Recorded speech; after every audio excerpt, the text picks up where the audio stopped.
Le but de cette section est de créer un programme capable d'identifier les lignes de voix dans une image ou une vidéo. Lorsque vous conduisez une voiture, nous pouvons voir où les lignes de voix se situent.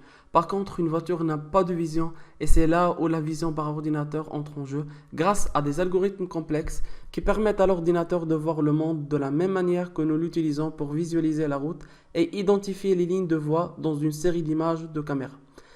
Cette leçon particulière sera relativement simple. Nous vous proposons d'entamer l'étape initiale de notre projet, qui est d'afficher une image sur laquelle vous identifierez les lignes de voix. Vous allez vous diriger vers l'invite de commande d'Anaconda. Une fois que vous y êtes, vous allez commencer par vous diriger à l'aide de la commande cd au bureau.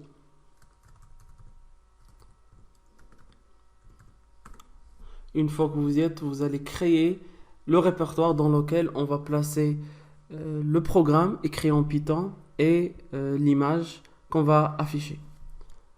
Alors la création d'un répertoire se fait à l'aide de la commande mkdir.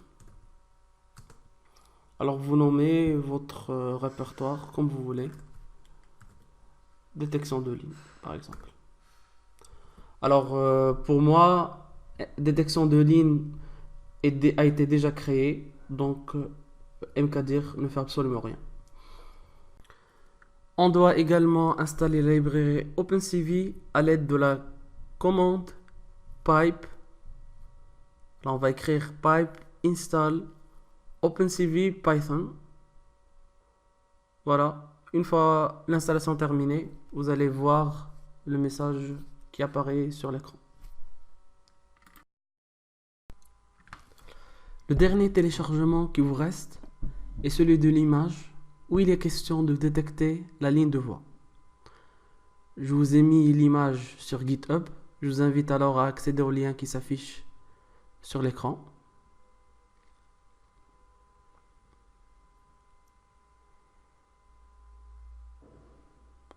Vous devrez également vous assurer de télécharger l'image en format JPEG.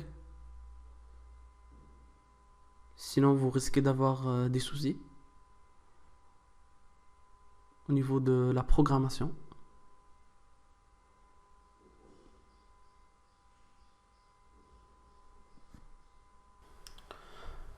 Maintenant, au niveau d'Atom,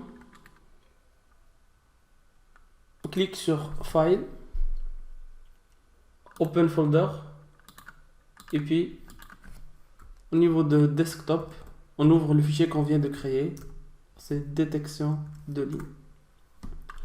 On sélectionne le dossier.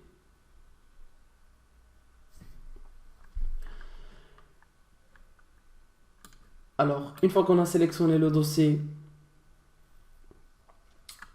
au niveau de ce répertoire, on crée un nouveau fichier qu'on va nommer ligne.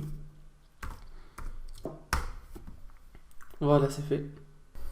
Maintenant, il ne nous reste plus que d'insérer l'image qu'on vient de télécharger au niveau de l'éditeur de texte Atom. Voilà ce qui est fait. D'accord.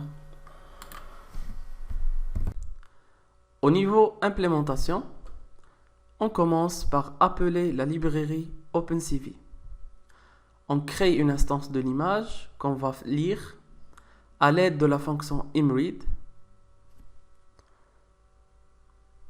Cette fonction prend pour argument le nom de l'image qu'on veut afficher et va nous retourner une matrice multidimensionnelle contenant les intensités relatives de chaque pixel. Pour afficher l'image, on appelle la fonction imshow qui prend pour argument le titre de l'image qu'on souhaite afficher, en l'occurrence résultat, et l'instance de l'image elle-même. Dernièrement, la fonction waitKey en 0 sert à garder l'image indéfiniment jusqu'à ce qu'on quitte l'image. Maintenant, il ne nous reste plus que d'exécuter notre programme sur le terminal d'Anaconda pour vérifier le résultat final.